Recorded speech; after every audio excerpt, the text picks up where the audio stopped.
अयोध्या में बन रहे राम मंदिर के पीछे बहुत से लोगों का संघर्ष रहा, योगदान रहा और मंदिर बनाने की राह में एक प्रमुख शख्सियत जिनका बड़ा योगदान, वो आर्ट ऑफ लिविंग फाउंडेशन के संस्थापक श्री श्री रविशंकर जी भी हैं, जिन्होंने मंदिर विवाद में मध्यस्थ के तौर पर भी एक प्रमुख भूमिका निभाई। श्री श्री रविशंकर 22 जनवरी के प्राण प्रतिष्ठा कार्यक्रम में भी आमंत्रित हैं। इस समय हमारे साथ आर्ट ऑफ लिविंग फाउंडेशन के संस्थापक श्री श्री रविशंकर जी, जो जीने की राह भी दिखाते हैं और जीने की कला भी सिखाते हैं, गुरुदेव, इस समय हमारे साथ एबीपी न्यूज पर मौजूद हैं। आप देख रहे हैं। गुरुदेव, बहुत धन्यवाद एबीपी न्यूज के लिए समय निकालने के लिए। और मेरा पहला प्रश्न आपसे यही है कि बरसों नहीं बल्कि सदियों के इंतजार के बाद आखिरकार वो दिव्य भव्य राम मंदिर, जिसकी प्राण प्रतिष्ठा की घड़ी आई, पल आया, ये समय आया, ये कालखंड आया, जिसके हम सब गवाह बन रहे हैं, इस मौके पर आपके मन में इस समय भाव क्या है? पूरा देश, ना केवल देश, पूरे देश विदेश में लोगों के मन में इतना उत्साह है, इतना आनंद है, एक भक्ति की अनूठी लहर पूरे विश्व में उठा है अपने भारतीय समुदाय में। और ये सही समय है, ये सही हो रहा है। तो ये हम ये कहेंगे कि इस पर आलोचना करना, इसको रोकने की चेष्टा करना, ये सब फालतू बातें, फिजूल है। तो सब लोग इसमें मिलकर के अभी इस काम का आनंद लें। और मैं ये भी कहूँगा कि हमारे माननीय प्रधानमंत्री जी तपस्या कर रहे हैं, 11 दिन का उपवास कर रहे हैं। ये तपस्या करना, उपवास करना, ये सब साधु संतों का काम है, हम लोगों का काम है। मैं उनसे यही आग्रह करूँगा कि वो उनकी जीवन ही तपस्या है। वो पूरा सबके लिए बहुत काम कर रहे हैं, बहुत ही काम कर रहे हैं अपना सनातन संस्कृति के लिए, धर्म के लिए। तो वो अपना स्वस्थ रहे, बाकी ये सब चीज़ें हम पर छोड़ दीजिए। हम लोग साधु संत जो है, हम ऐसा करेंगे उसमें कोई दोष आए नहीं। एक गुरु का काम यही होता है, किसी भी कार्य क्षेत्र में, किसी भी कर्मकांड में कहीं कोई त्रुटि हो तो उसको पूरा करने का ही गुरु का काम होता है। आपने जिस तो सारे गुरुजन हैं, सारे गुरुजन वहाँ मौजूद हैं, सारे संत, पूरे देश भर के भक्त लोग इससे बहुत उत्साहित है। और कब तक रोके रहेंगे? देखिए, अधूरा मंदिर का प्राण प्रतिष्ठा की बात कुछ लोग कर रहे हैं। मैं ये कहूँगा उनको, देखिए रामेश्वरम में पहले रामचंद्र जी ने शिव जी को स्थापित किया, उसके बाद तो मंदिर बनी। केदारनाथ में भगवान केदार ज्योतिर्लिंग, जो जहाँ जहाँ स्वयंभू मूर्तियाँ हमको दिखने को मिल रहा है, या किसी वृक्ष के नीचे, किसी नदी के किनारे मूर्तियाँ तो प्रकट हुई है, बाद में मंदिर बनते रहे। तो गुरुदेव, वो जो एक बहस छिड़ी हुई थी ना कि मंदिर पूरा अधूरा, उस पर तो आपने बड़ी सुंदरता से जवाब दे दिया कि इस विवाद पर विराम लगना चाहिए। लेकिन विवादों पर विराम लग नहीं रहा है। मतलब शुभ घड़ी है, नहीं है, मुहूर्त है, मुहूर्त नहीं है, इसको लेकर भी तो विवाद है। इस पर भी थोड़ा सा स्पष्टीकरण होता है। देखिए, हर मुहूर्त में कुछ ना कुछ दोष होता है। कोई भी ऐसा मुहूर्त नहीं जो 100% सही हो। हर मुहूर्त में कुछ ना कुछ त्रुटियां होती है, और इसीलिए तो गुरु का काम है। वह गुरुजनों का क्या काम है? त्रुटियों का समाधान करना, और अपनी तपस्या से, अपनी मौजूदगी से ही वो त्रुटियां दूर हो जाती है। आप कह रहे हैं कि संत महात्माओं का काम ही ये है कि वो जो दोष है वो दूर कर देते हैं। लेकिन मेरा सवाल ये कि ऐसे पावन मौके पर, जिसके लिए आप कह रहे हैं कि सिर्फ देश ही नहीं दुनिया भर में उत्साह है, उमंग है, और जो हिंदू धर्म के हमारे ध्वजावाहक हैं, जो हमारे शंकराचार्य हैं, वही चारों इस मौके पर अयोध्या में अनुपस्थित रहेंगे, इसे आप किस रूप में देखते हैं? देखिए, मैं ये कहूँगा, शंकराचार्य जी को सम्मान करते हैं हम, उनका अपना अपना अभिमत होगा। मैं ये कह रहा हूँ, ये सब कि मैं दावा के साथ कह रहा हूँ कि मुहूर्त का कोई गड़बड़ी नहीं है, प्राण प्रतिष्ठा कर सकते हैं। यदि उनका कुछ अभिमत अलग है तो वो ठीक है, उसको सम्मान करते हैं, मगर जनता में उत्साह है। अच्छा रहता आपको लगता है कि अगर चारों शंकराचार्य की वहां पर उपस्थिति रहती? नहीं, वो ठीक है। देखिए, जो भी शंकराचार्यों का भी मन नहीं है, बाद में आएंगे, बाद में कभी जाएंगे, तो वो सब ठीक है। मगर विरोध करना इसका तो मुझे तो ना समझी लगती है। विरोध करने का कोई मतलब नहीं है। अच्छा, आपने अपना अपना अपना अभिमत होगा। ठीक। विरोध तो, राम मंदिर का विरोध तो कोई कर ही नहीं सकता है। ये बड़ी बात आप कह रहे हैं, बिल्कुल। और आप कह रहे हैं कि विरोध कोई कर नहीं सकता है, और अगर कोई ऐसा सोच भी रहा है तो ये सिर्फ और सिर्फ उसकी नासमझी है। लेकिन आपने जहां से शुरुआत की थी और प्रधानमंत्री नरेंद्र मोदी के उस 11 दिन के अनुष्ठान की जानकारी जो पीएम ने दी, उसको लेकर आपने जो बात कही कि ये कार्य जो है वो साधु संतों पर छोड़ देना चाहिए, क्या प्रधानमंत्री नरेंद्र मोदी ने अपने लिए बहुत कठिन अनुष्ठान चुना है गुरुजी? इसीलिए आपको लगता है कि प्रधानमंत्री को इस समय पर इतना कठिन अनुष्ठान नहीं करना चाहिए? जरा बताइए ना दर्शकों को। हाँ, हमें उनकी चिंता रहती है कि वो स्वस्थ रहें, और जितना काम इन्होंने किया देश के लिए, अपना धर्म के लिए, शायद ही किसी ने किया हो। तो मैं इसलिए उनसे अनुरोध करता हूँ, आप इतने कठोर तपस्या आपको करने की ज़रूरत नहीं है। आप शुद्ध हो, आप पवित्र हो ही, आपके दिल में देश के लिए, जनता के लिए भाव है और भक्ति है, ये काफ़ी है। बाकी ये सब उपवास करना, तपस्या करना, ये सब साधु संतों का काम है। वो बहुत फिक्र जता रहे हैं यहाँ पर गुरुजी प्रधानमंत्री नरेंद्र मोदी की सेहत को लेकर, और कह रहे हैं कि उन्होंने अपने लिए बहुत कठोर तपस्या का 11 दिन के लिए ये अनुष्ठान चुना है, जिसकी कोई जरूरत नहीं है। ये कार्य प्रधानमंत्री को छोड़ देना चाहिए साधु संतों पर। और प्रधानमंत्री नरेंद्र मोदी, गुरुजी जो आप कह रहे हैं कि देश के लिए इतना कार्य कर रहे हैं, धर्म के लिए इतना कार्य कर रहे हैं, 11 दिन तक वो अनुष्ठान करेंगे, फिर वो यजमान बनेंगे, और दिव्य भव्य राम मंदिर प्राण प्रतिष्ठा का वो पल आएगा जिसका बेसब्री से दुनिया भर में जो हिंदू समुदाय के लोग हैं उनको इंतजार है। सिर्फ देश की मैं बात नहीं कर रही हूं, लेकिन इस मौके पर भी राजनीतिक बयानबाजी, और खासतौर से ऐसी बयानबाजी जिसके जरिए कहा जा रहा है कि साहब प्रभु राम को तो हाईजैक करने का काम बीजेपी और आरएसएस की तरफ से किया जा रहा है। इन बयानों को आप कैसे देखते हैं? देखिए, अलग अलग लोग अलग अलग बातें करते रहते, कुछ अज्ञान वजह के वजह से करते रहते। इन सब में टीका टिप्पणी करना हमारा स्वभाव नहीं है, मैं उसमें पढ़ता भी नहीं हूँ। जिनको जो चाहे सो बोलते रहे, मगर एक बहुत बढ़िया काम हो रहा है। गुरुजी वो कहते हैं ना कि प्रभु जिसे चाहते हैं अपने कार्य के लिए स्वयं चुन लेते हैं।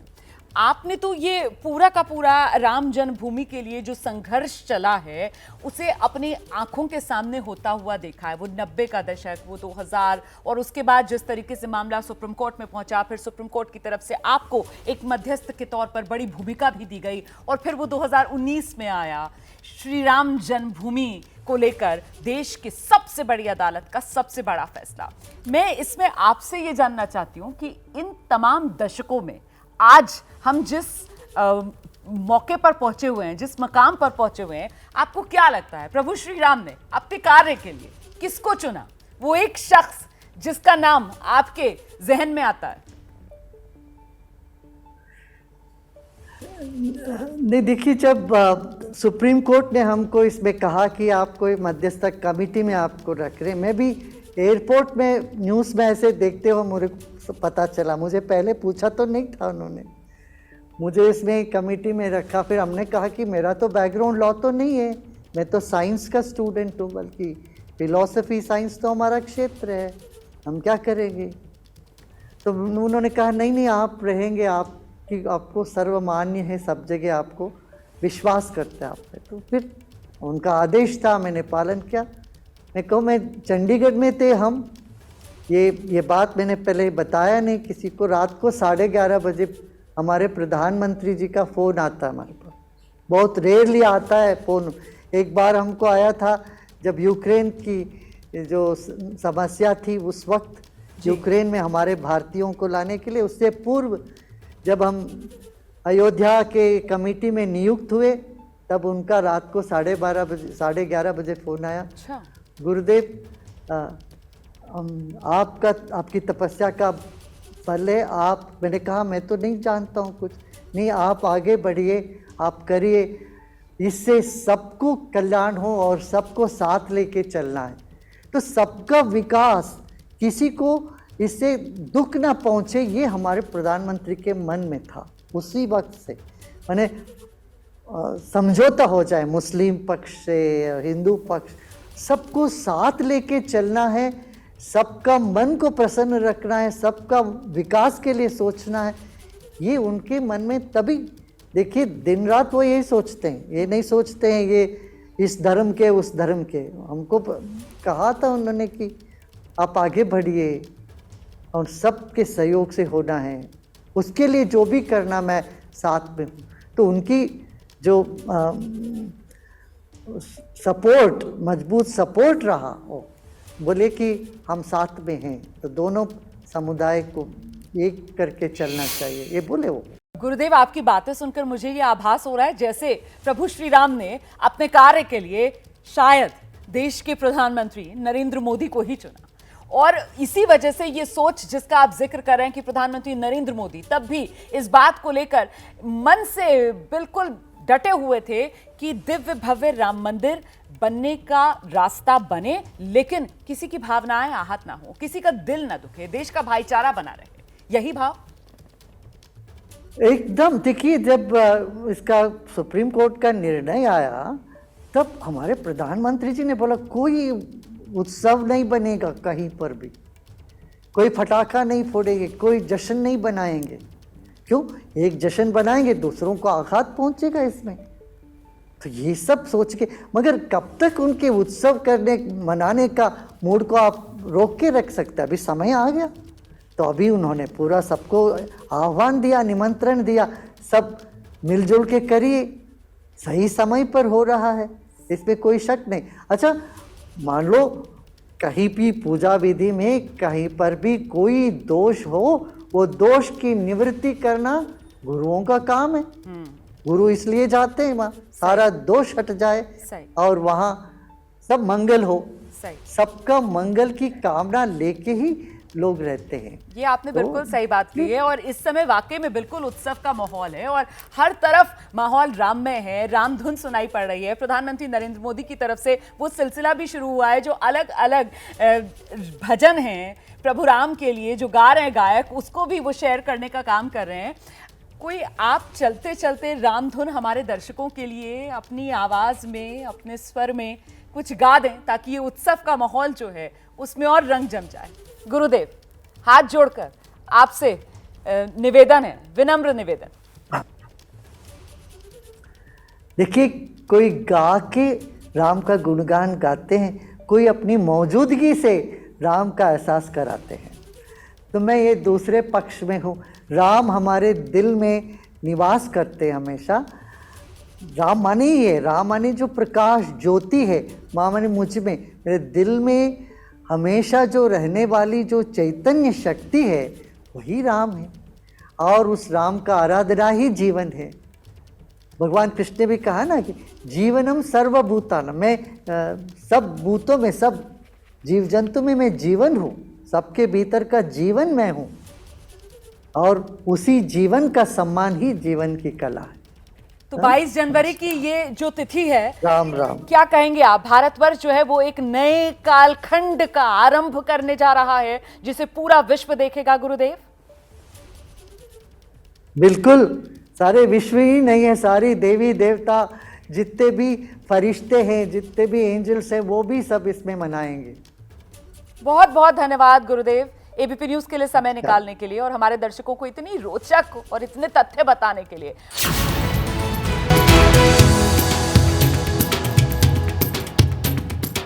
जगत गुरु राम भद्राचार्य हमारे साथ हैं। इस समय अयोध्या में जगत गुरु आए हुए हैं और आज जगत गुरु के 75वें जन्मदिन का सुअवसर भी है।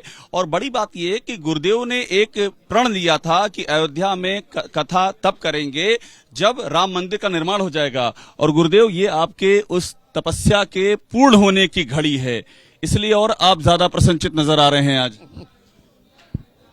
आज तो मैं इतना प्रसन्न हूं जैसे माली अपने द्वारा लगाए हुए वृक्ष को पुष्पित और फलित देखकर प्रसन्न होता है।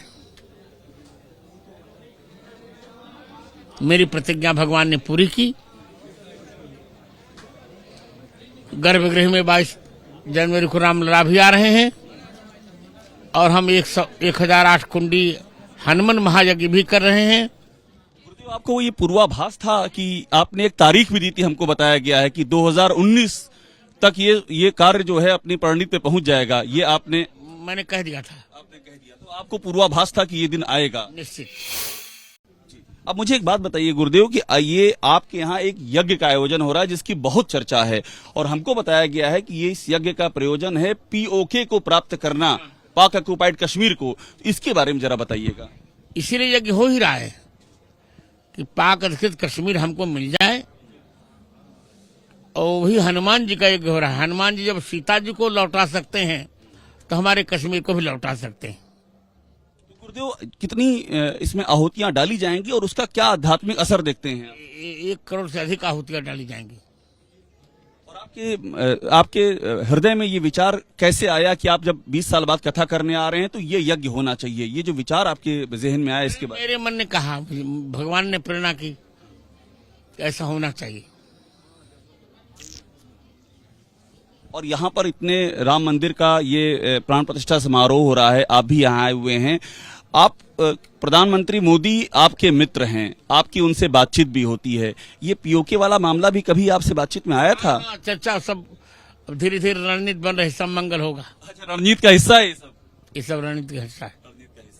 गुरुदेव, एक बात मुझे और बताइए, आप यहाँ पर आ गए हैं, आपकी इतनी मान्यता है देश में, दुनिया में, लेकिन यहाँ शंकराचार्य नहीं आ रहे हैं, उसको लेकर के बहुत चर्चा। वो तो वे जाने, उनका अपना विवेक जाने। आपकी क्या परामर्श है उनको गुरुदेव? मेरा कोई परामर्श नहीं। आप इससे व्यथित हैं उनके ना आने से? यहाँ पर 2 नहीं आ रहे हैं, 2 आ रहे हैं शायद, ऐसी जानकारी। मैं व्यथित भी नहीं हूँ और हर्षित भी नहीं हूँ।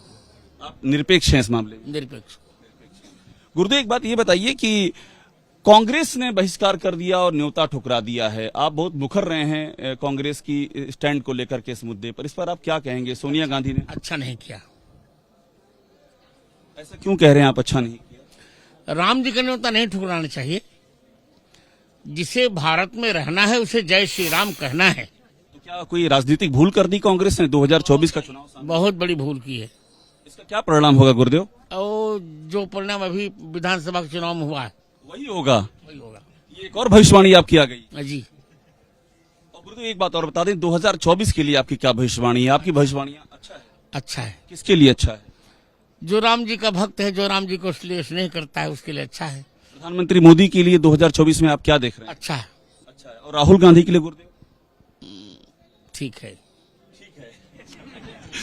तो गुरुदेव हमारे साथ हैं अपनी बातें कहते हुए, और सबसे अहम बात यह कि पाक ऑक्युपाइड कश्मीर की प्राप्ति के लिए गुरुदेव यहाँ पर यज्ञ करवा रहे हैं। और इंटरव्यू खत्म करने से पहले गुरुदेव, कब तक उम्मीद है कि ये पाक ऑक्युपाइड कश्मीर भारत में मिल जाएगा? जल्दी मिल जाएगा। ये दृढ़ विश्वास है गुरुदेव का कि जल्द ही मिल जाएगा। कैमरामैन रवीश पांडे के साथ अभिषेक उपाध्याय, एबीपी न्यूज, अयोध्या। नमस्कार, एबीपी न्यूज पर हाजिर हूं मैं रुबाना इसार खान। इस समय देश राममय है। दिव्य भव्य राम मंदिर में प्राण प्रतिष्ठा की शुभ घड़ी आई, तारीख 22 जनवरी। लेकिन इस मौके पर लोगों के मन में सवाल है, क्योंकि देश के 4 बड़े पीठ और उनके शंकराचार्य अयोध्या नहीं जा रहे इस प्राण प्रतिष्ठा समारोह में शिरकत करने के लिए। इन्हीं में से एक ज्योतिषपीठ के शंकराचार्य स्वामी अभिमुक्तेश्वरानंद सरस्वती जी यहां हमारे साथ एबीपी न्यूज पर इस समय मौजूद हैं। और स्वामी जी जो हैं वो बाकायदा विरोध करते हुए सुनाई पड़ रहे हैं। उन्हीं से जानते हैं कि इस शुभ पावन अवसर पर विरोध की वजह क्या है। शंकराचार्य जी, देखिए, किसी भी कार्यक्रम का हमारे द्वारा कोई विरोध नहीं किया गया है। हमने तो ये कहा है कि ये समय सही नहीं है और जो कार्य किया जाना है वो नहीं हो सकता, क्योंकि मंदिर अभी अधूरा है। मंदिर पूरा बन जाने के बाद प्रतिष्ठा होना प्रशस्त होता है। ये धर्मशास्त्र की बातें हैं और हम जिस जगह पर बैठे हैं वहाँ हमारा ये दायित्व बनता है कि अगर धर्म के मामले में कहीं कोई कमी हो रही हो तो हम उसको रेखांकित करें। तो वो हम रेखांकित कर रहे हैं, विरोध किस बात का। आप कह रहे हैं आप रेखांकित कर रहे हैं, लेकिन जिस तरीके से मंदिर पूरा अधूरा, इसको लेकर एक विवाद खड़ा हो गया है। शुभ घड़ी है, मुहूर्त शुभ है या नहीं, इसको लेकर सवाल पूछे जा रहे हैं। और ऐसे शुभ पावन अवसर पर जब हर किसी के मन में यह है कि अगर हमें न्योता मिल जाता तो हम तो फौरन चले जाते अयोध्या नगरी, श्री राम के धाम, और वो शंकराचार्य जिनको न्योता मिला है वो वहां जा नहीं रहे, इसे किस रूप में देखा समझा जाए? कहीं निमंत्रित होने पर चले जाना अलग बात है, और वहाँ उपस्थित रहकर अपनी आँखों के सामने अशास्त्रीय विधि होता देखना अलग बात है। हम लोग जवाबदेह होते हैं अपने हिंदू समाज के प्रति। अगर हमारे सामने कोई अविधि हो रही है, शास्त्र विधि की उपेक्षा हो रही है, तो जनता हमसे पूछती है कि आपके रहते ये हो गया, आप कैसे चुप रह सकते हैं, आपने क्यों नहीं बात उठाई? तो हमारा काम हमको करना पड़ता है। तो हमने देखा कि ये सब हो रहा है तो हमको बोलना पड़ा। तो वो जो आपको अशास्त्रीय विधि लग रही है, जरा उसके बारे में विस्तार से दर्शकों को बताइए कि क्या गलत हो रहा है जो शास्त्र अनुसार नहीं हो रहा। देखिए, पहली बात तो ये है कि मंदिर में प्रतिष्ठा हो रही है तो मंदिर पूरा बना हुआ होना चाहिए। मंदिर में प्रतिष्ठा हो रही है, चबूतरे पर अगर प्रतिष्ठा हो रही होती तो चबूतरा पूरा बना हुआ होना चाहिए था। अभी चबूतरा बना ही नहीं, उस पर आप नहीं कर सकते।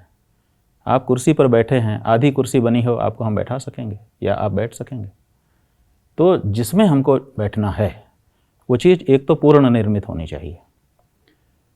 कुछ लोगों को समझ में नहीं आती है बात, क्योंकि शास्त्रों का अध्ययन नहीं है उनका।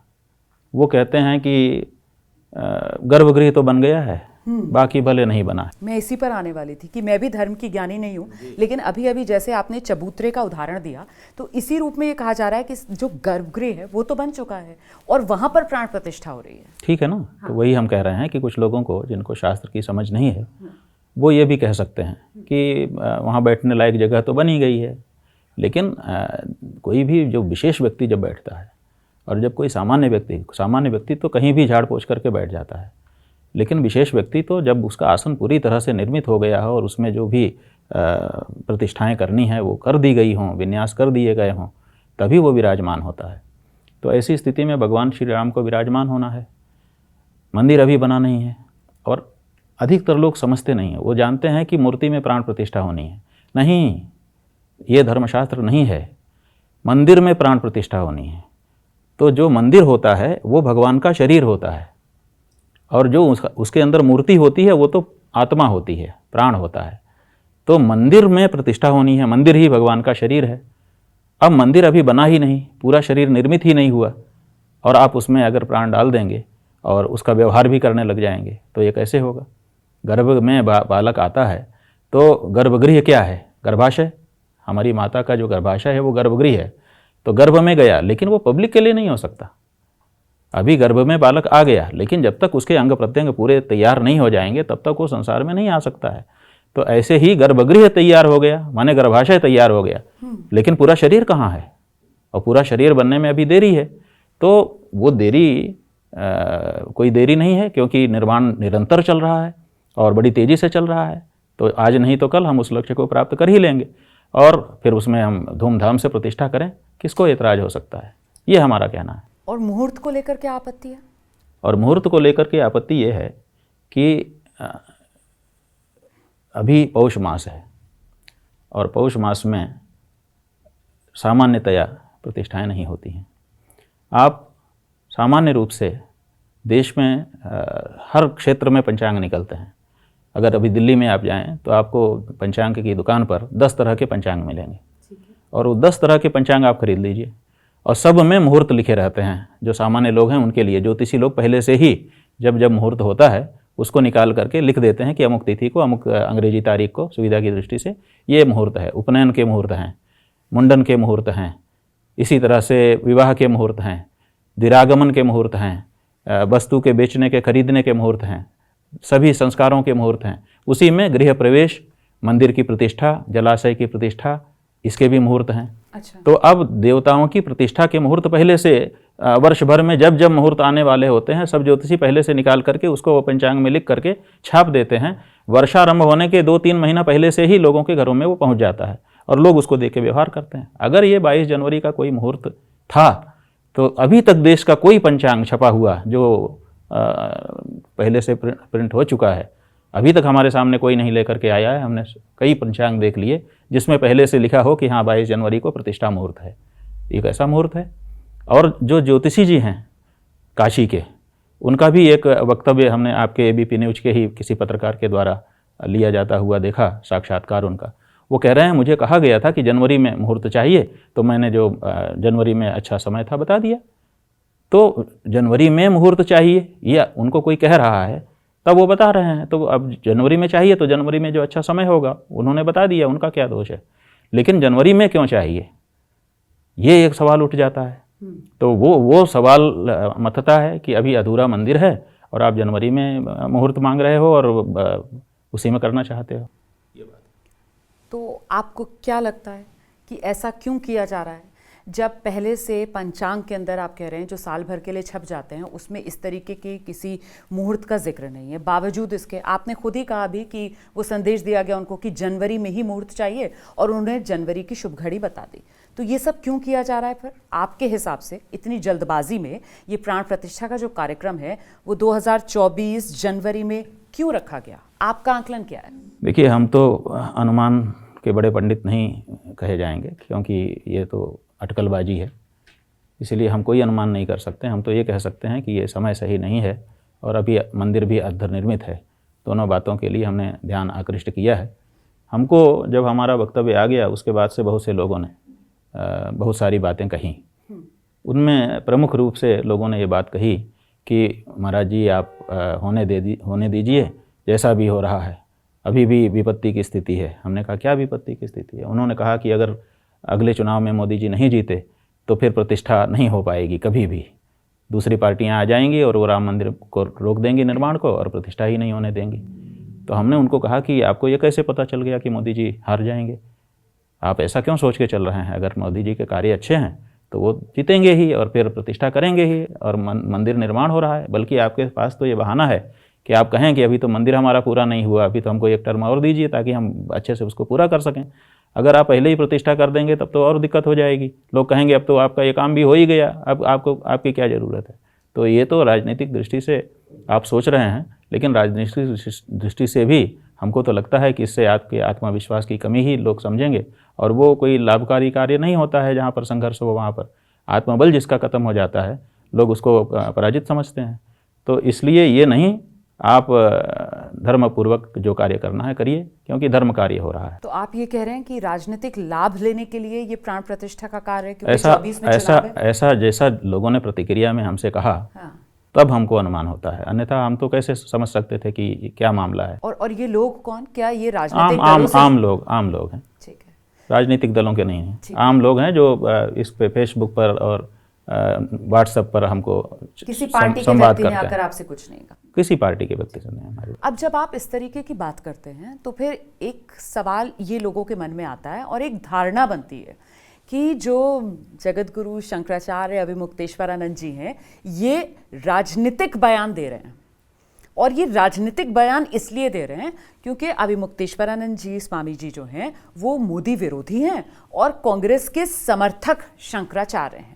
अब ये धारणा सही है या गलत, मैं इस बहस में जा ही नहीं रही हूँ, लेकिन मैं ये जानना चाहती हूँ कि एक शंकराचार्य के पद पर बैठे हुए व्यक्ति के लिए अगर इस तरीके की धारणा बन रही है समाज में तो इसमें किसका हित किसका अहित? देखिए, बात यह है कि धारणा बनती नहीं है, बनाई जाती है। तो ये धारणा बनाई जा रही है। किसकी तरफ से? किसको कहें? आप तो कह सकते हैं। कांग्रेसी निरूपित हमको कर देने में किसका फायदा हो सकता है? बीजेपी का। जिसका फायदा हो सकता है वो लोग ये निरूपित कर रहे हैं और ये एक कमजोरी की भी निशानी है। जब हम कोई प्रश्न उठाते हैं तो हमारे प्रश्न का सीधा शास्त्र से उत्तर देने की बजाय आप कांग्रेसी कहते थे। कांग्रेसी मान लो हम कहते हैं कोई कांग्रेसी है भी, तो क्या कांग्रेसी होना खराब है? मोदी विरोधी नहीं है? मोदी विरोधी कैसे हैं? देखिए, मोदी विरोधी कौन है ये समझ लीजिए। मोदी विरोधी वो है जो मोदी के गलत कामों में उसको नहीं टोक रहा है, क्योंकि गलत काम से ही किसी का पतन होता है। तो हम तो कह रहे हैं कि भैया शास्त्र कहता है कि गलत समय में करोगे, अधूरे मंदिर में करोगे तो बाद में इसका दुष्परिणाम होता है। जो भी जुड़ा हुआ है उस कार्य से, अशास्त्रीय कार्य से, उसको बाद में उसका कुफल भोगना पड़ता है। तो कहीं ऐसा ना हो कि अधर्म करने से तुम्हारा पतन हो जाए। हम तो खुश हैं, मोदी जी से हम खुश हैं और हम चाहते हैं कि वो लंबे समय तक प्रधानमंत्री बने रहें। क्यों बने रहे? क्योंकि एक हिम्मती आदमी है और हिंदुओं का मनोबल उन्होंने जब से वो आए हैं उन्होंने बढ़ाया है। तो एक हिंदू होने के नाते, हालांकि हम इस बात से नहीं समर्थन करते हैं कि इतना मनोबल बढ़ जाए कि हम दूसरे को तुच्छ कहें। वो जो उनकी बात है रेखा डाल करके लड़ना, वो हम नहीं चाहते हैं। हम चाहते हैं कि सबके प्रति जो राजधर्म होता है उसका पालन करते हुए हमारे शासनकर्ता रहें। लेकिन फिर भी एक हिंदू होने के नाते हिंदू मनोबल जब बढ़ता है तो हमको प्रसन्नता होती है। तो अगर ये मोदी चले जाते हैं तो हिंदू मनोबल फिर से गिर जाएगा, ये तो हम जानते हैं ना। ठीक है। तो ऐसे इतने पर भी हम क्यों मोदी का विरोध करेंगे? और मोदी विरोध, हमारा व्यक्तिगत क्या संबंध है मोदी से? कभी हमने देखा नहीं, कभी उन्होंने हमको देखा नहीं, कभी हमारी बातचीत नहीं हुई, कोई लेना देना नहीं है। उनका काम अलग है, हमारा काम अलग है, ना एक फील्ड के हम हैं ना कुछ है। हमारा क्या संबंध है? हमारा संबंध ये है कि हमारे देश के वो प्रधानमंत्री चुने गए हैं जी। और देश की जनता ने उनको चुन दिया है। तो एक देश के नागरिक का एक देश के प्रधानमंत्री से संबंध होता है, जो संबंध होता है वही हमारा संबंध उनसे है। तो हम अपने प्रधानमंत्री को, जो कि मजबूत है, जो कि पूरे विश्व में जा रहा है, आ रहा है, परिश्रम कर रहा है, उसको क्यों गिराना चाहेंगे और उसके विरुद्ध क्यों होंगे?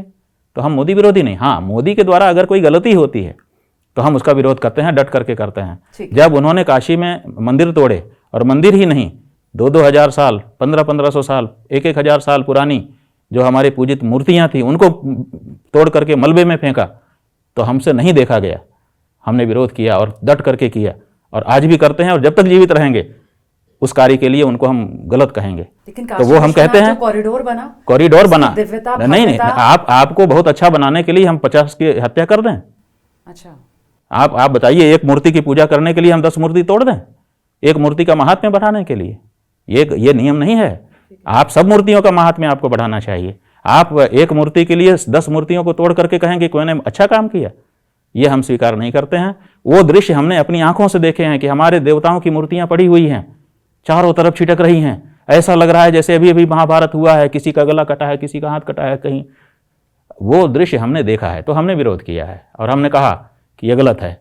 और जो गलत होता है उसके लिए हम कहते हैं और कहते रहेंगे। इसी के लिए हम इस जगह पर हैं। अगर हम ये ना कह सकें, सचिव वैद गुरु तीन जो, प्रिय बोलहि भय आस, राज धर्म तन तीन कर होई बेगहि नास। अगर हम सच नहीं बोलेंगे तो कौन बोलेगा? बहुत बहुत धन्यवाद जगत गुरु शंकराचार्य एबीपी न्यूज़ पर हमारे साथ जुड़ने के लिए। तो सीख और सबक देते हुए आप जगत गुरु को सुन रहे थे।